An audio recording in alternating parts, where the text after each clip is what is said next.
Subscribe करें my health India channel को और बेल आइकन को दबाइए लेटेस्ट हेल्थी वीडियोस सबसे पहले देखने के लिए। नमस्कार दोस्तों, मैं हूं रामदेव और स्वागत है आपका रोग ज्ञान के एक नए एपिसोड में। और आज का जो हमारा टॉपिक है वो है स्नोरिंग के बारे में। सोते वक्त सांस के साथ तेज आवाज़ और वाइब्रेशन का आना खराटे कहलाता है। खराटे लेना साधारण सी परेशानी है, लेकिन जब ये बीमारी का रूप ले लेती है तो गंभीर समस्या बन जाती है। सांस लेने में बार बार रुकावट होने पर शरीर में ऑक्सीजन का लेवल कम हो जाता है, जिससे बीपी भी बढ़ जाता है। शरीर में ऑक्सीजन कम होते ही दिल को ऑक्सीजन के लिए ज़्यादा प्रेशर लगाना पड़ता है। जब ये समस्या बढ़ जाती है तो हार्ट अटैक भी आ सकता है। कई बार आपने सुना होगा कि व्यक्ति रात को सही सोता है, लेकिन सुबह पता चलता है कि हार्ट अटैक से मौत हो गई है।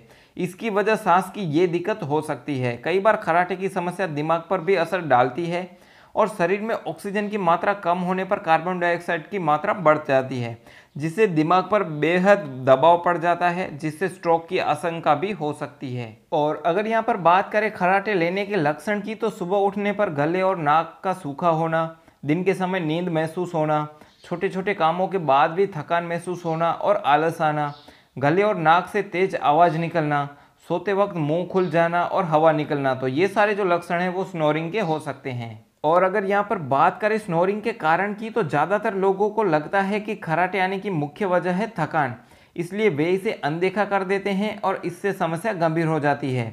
लेकिन अगर यहाँ पर बात करें मुख्य वजह की, तो गले के पिछले हिस्से के संकरे हो जाने पर ऑक्सीजन संकरी जगह से होती हुई जाती है, जिससे आसपास के टिश्यू वाइब्रेट होते हैं और इसी से खराटे आते हैं। इसके अलावा कई बार लोग पीठ के बल सोते हैं, जिससे जीभ पीछे की तरफ हो जाती है और तालू के प्यूल पर जाकर लग जाती है, जिससे सांस लेने और छोड़ने में रुकावट आने लग जाती है और इससे साथ के साथ आवाज़ और वाइब्रेशन भी होने लगता है। इसके अलावा नीचे वाले जड़बे का छोटा होना भी खराटे का एक अन्य कारण है। इसके अलावा नाक की हड्डी टेढ़ी होना और उसमें से मांस बड़ा होना, इसमें भी सांस लेने के लिए प्रेशर लगाना पड़ता है और खराटे आते हैं। तो ये जो सारे कारण हैं वो खराटे के हो सकते हैं। और अगर यहाँ पर बात करें स्नोरिंग से बचने के लिए कुछ सामान्य उपचार की, तो सोने की पोजीशन बदलते रहना चाहिए, नशे वाले पदार्थों से दूर रहें, रात के समय हल्का खाना खाएं, गले की रेगुलर एक्सरसाइज करनी चाहिए, खूब पानी पीना चाहिए और शरीर को हाइड्रेट रखना चाहिए। इसके अलावा नाक की हड्डी में समस्या हो या फिर मांस बड़ा हो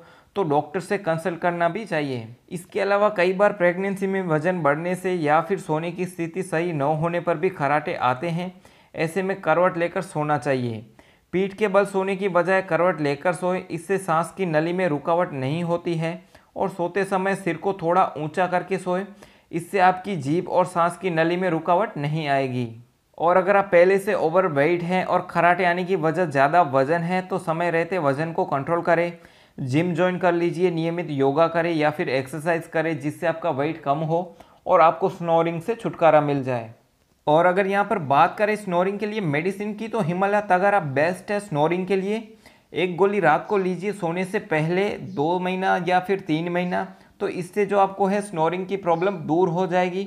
इसके अलावा अगर आपको नींद से रिलेटेड कोई प्रॉब्लम है, स्ट्रेस रहती है, उसकी वजह से अगर आपको नींद नहीं आती है, तो भी ये हिमालय की जो तगारा टैबलेट है वो स्लीपिंग वेलनेस के लिए होती है, तो वो भी आपकी प्रॉब्लम इससे क्योर हो जाती है। इसके अलावा स्नोरिंग के लिए मार्केट में बहुत सारे डिवाइस और बेल्ट अवेलेबल हैं, तो अगर आप इस मेडिसिन को और बेल्ट को खरीदना चाहते हैं तो मैंने डिस्क्रिप्शन में लिंक दे दी है, आप उनको वहाँ से खरीद सकते हैं। तो फ्रेंड्स, बस यही था मेरा आज का वीडियो स्नोरिंग के बारे में। अगर आपको वीडियो पसंद आए तो वीडियो को लाइक एंड शेयर करना बिल्कुल भी मत भूलिएगा। अगर आपके मन में सवाल या सुझाव है तो पुट कीजिए उसे नीचे कमेंट बॉक्स में, ताकि मैं उसका रिप्लाई कर सकूं। और अगर आप पहली बार देख रहे हैं मेरे इस यूट्यूब चैनल को, तो इसको सब्सक्राइब भी कर लीजिए, क्योंकि मैं रोजाना ऐसी वीडियोस लाता रहता हूं। तो फ्रेंड्स, फिलहाल के लिए इतना ही, फिर मिलेंगे एक नए वीडियो के साथ। तब तक लिए stay fit and stay healthy.